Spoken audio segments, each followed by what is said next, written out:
நினைக்க முடியல.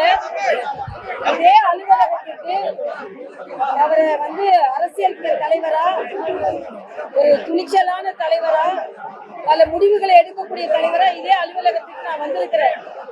எனது வாழ்நாள்ல அவர் உடலை பார்ப்பதற்கு இந்த அலுவலகத்திற்கு வரவேற்போம்னு நான் நினைக்கவே இல்லை. அவர் ஒரு நல்ல மனிதர். அவர் மரியாதைக்குரிய பாரத பிரதமர் மீது மிகுந்த மரியாதை வைத்திருந்தார். அவர் மறைந்து விட்டார் என்ற செய்தி கேட்டவுடனேயே பாரத பிரதமர் அவர்கள் உடனே இரங்கல் செய்தி கொடுத்து, அவர் எப்ப போனாலும் விஜயகாந்த் அவர்களை ஒரு மிகுந்த மரியாதையோடு அவர் விசாரிப்பார். ஆக இந்த இழப்பு யாராலும் தாங்க முடியாத ஒன்று. அவர் இன்னும் பல உயரத்திற்கு வந்திருக்க வேண்டும். ஆனா அவரோட உடல்நிலை அவருக்கு ஒத்துக்கொள்ளவில்லை. அவர் தொண்டர்களுக்கு அந்த இழப்பை தாங்குகின்ற மன தைரியத்தை கொடுக்க வேண்டும் என்று நான் கேட்டுக்கொள்கிறேன்.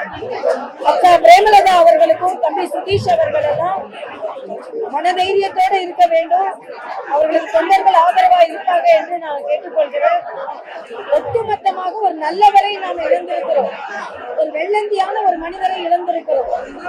அவருக்கு ஆறுதல் சொல்ல முடியாமல் கூட்டம் கூட்டி இருக்கிறது. நான் பலமுறை அவர் அரசியல் ரீதியாகவும் சந்தித்திருக்கிறேன். திரைப்படத்திலும் அவர் நல்ல மனிதர். ஒட்டுமொத்தமாக ஒரு நல்ல மனிதரை நாம் இழந்திருக்கிறோம். ஆழ்ந்த இரங்கலை நாம் இழந்திருக்கிறோம். எனக்கு இது ஒரு தனிப்பட்ட இழப்பு. ஒரு தனிப்பட்ட சகோதரியை இழந்த மாதிரி, சகோதரரை இழந்த மாதிரி நான் இழந்தேன். நான் கவர்னர் ஆன உடனே எங்க குடும்பத்துல ஒருத்தங்க கவர்னர் ஆயிட்டாரு அப்படின்னு சொன்னார். அந்த வார்த்தைகள் எல்லாம் என்னால மறக்க முடியாத ஒன்று. அவரது ஆத்மா சாந்தி அடைய நான் இறைவனை பிரார்த்திக்கிறேன். பாதகம் செய்பவரை கண்டால் நாம் பயங்கொள்ளலாகாது பாப்பா. மோதி மிதித்து விடு பாப்பா, அவர் முகத்தில் உமிழ்ந்து விடு பாப்பா.